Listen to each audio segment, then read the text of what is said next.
तर मी कुंभ नियोजनाचा आढावा घेतला म्हणजे पालकमंत्री होणार असं होत नाही असं वक्तव्य मंत्री छगन भुजबळ यांनी केलंय।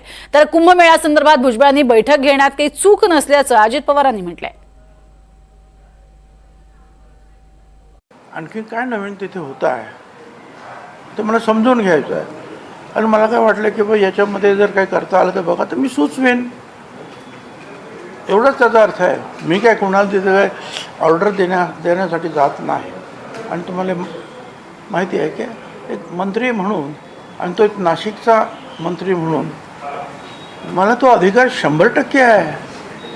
त्याच्यासाठी मला पालकमंत्री व्हायला पाहिजे किंवा काय अशातला काही भाग नाही। तुम्हाला काय त्रास होतोय त्यांनी आढावा घेतला तर मला एक काही कळत नाही।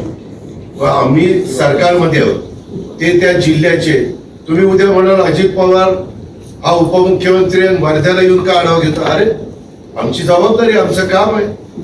ज्यावेळेस बाबा राजेश बाकाने इथं काही अडचण आहे का, आमचे समीर पुनावारजी इथं काही अडचण आहे का विचारायला नको?